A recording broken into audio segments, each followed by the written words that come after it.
Hello and welcome to another exciting edition of the School Safety Free Period. I'm Amanda Klinger.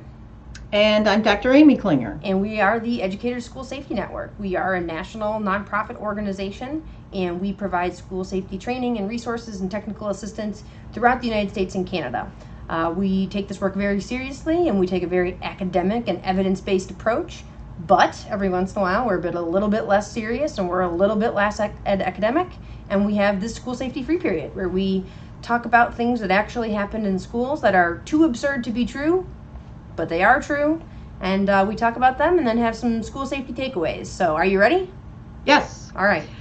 The way the School Safety Free Period works is Amanda doesn't typically know what I'm going to be talking about. I usually bring to her some current event that's happening, and then she sort of has a over-the-top reaction to it, or maybe an appropriate reaction to it, depending on what it is. And then we talk a little bit about it in terms of a takeaway. A lot of the free period episodes are a little bit more serious, and because in general this is not necessarily a funny topic, but I think it is really important for us to kind of look a little bit at some of the absurdities and let those help us to inform some takeaways of some of the things that we really need to do. So the gateway is the absurd, but the takeaway is really the victory in terms of what we hope we're doing. So we are just getting ready we actually have just released our report on violent incidents and threats in the 2018-19 school year. And so as we spend our time looking at a lot of different events, some very horrific and tragic and some really scary, we also tended to look at some that we were like, oh. So those are the ones that we want to talk a little bit about today. So I'm going to start with my favorite one. Not because it's a good idea, not because this should have happened, not because in any way is this appropriate or we are not condoning this. I can't think of any other disclaimers to say. But the one that I want to start with happened this past school year in Indiana when we had a school bus driver who, for whatever reason I don't really exactly know, was arrested on charges of child neglect because she allowed 3 students to drive the bus. Yes, to drive the school bus. Maybe it was part of a driver's ed program. She was teaching driver's ed on the side. Accelerated maybe. I don't driver's know. ed. Unfortunately, then, if that is the case, she wasn't very good at math because the kids were 11 and 13, none of whom would actually be taking driver's ed, and 17.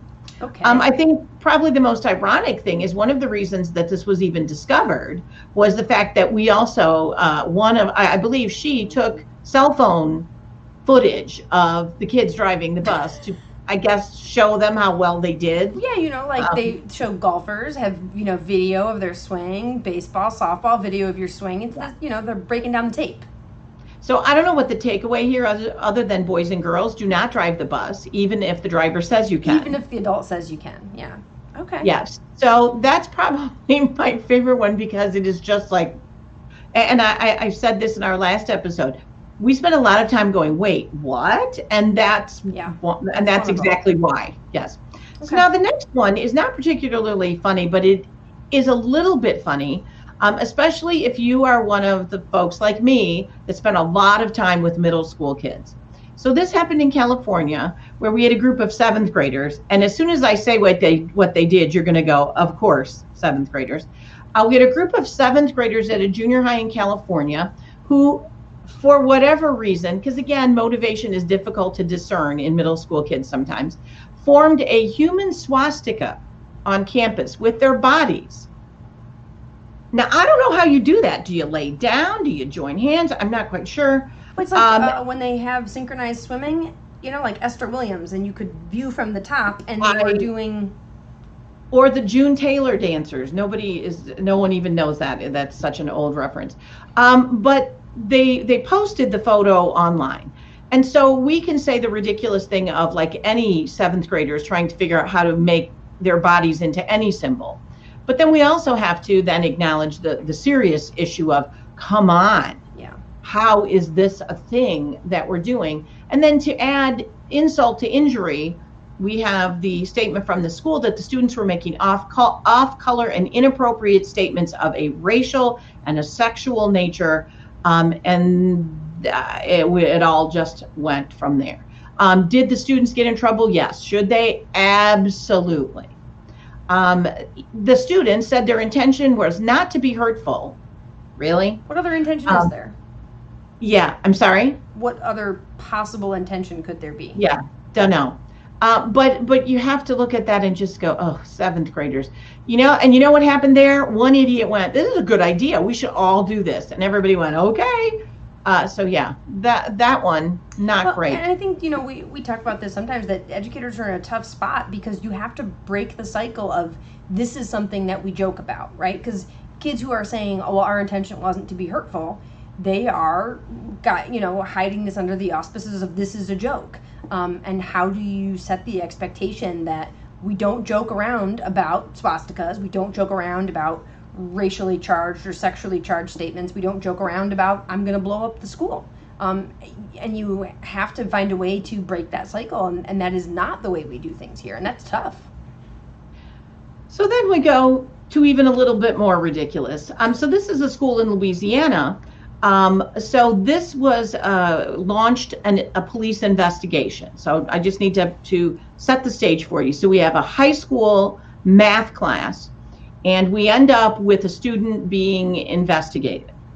And I'm not quite sure who or how, but so we have a math class where a student is finishing up a math problem, and he drew the square root symbol, and another student said that it looked like a gun. And so now we have an investigation of the threat. So I'm trying to think of what the square root symbol is. It's the little thing with the little... I don't know enough about math or guns to see how those two overlap. Well, as a former English teacher, I find square roots to be threatening, but not because they look like a gun. So there's that. Scary. So yeah, now all you math teachers out there, I don't know, but I do think that it does make a bit of a comment of, is there a point where we're a little too over the top? There's a lot of times where we wish people would take threats more seriously. Yeah. This isn't one of them. I mean, this reminds me of the kid who bit his Pop-Tart into a gun, bit the sandwich into the shape of a gun. And, yeah.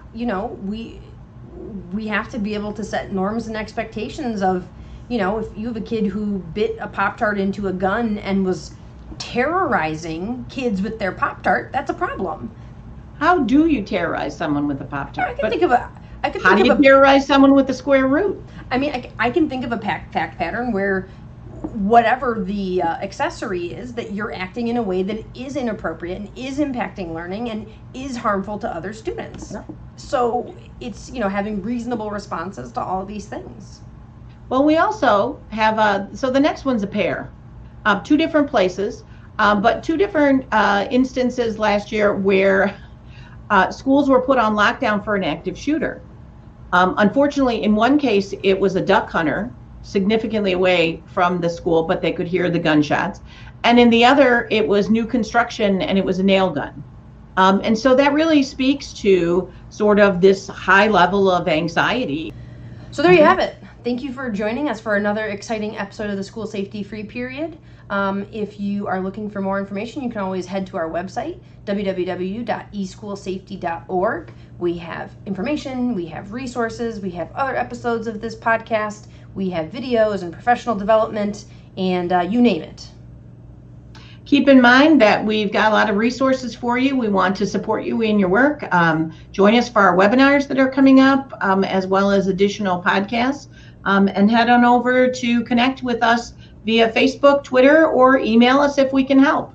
If you're not already subscribed to this podcast, you can subscribe wherever you normally get your podcast, whether that's iTunes, Stitcher, Google Play. You can listen directly on our website. If you do subscribe, we ask that you go ahead and rate and review and provide a little bit of feedback. We love to hear feedback. And then also, when you rate and review, it helps other like-minded folks able to find this content if it's something that would be helpful to them. So any other questions, you can always head to our website, eschoolsafety.org, and thank you so much, and hopefully we'll catch you next time.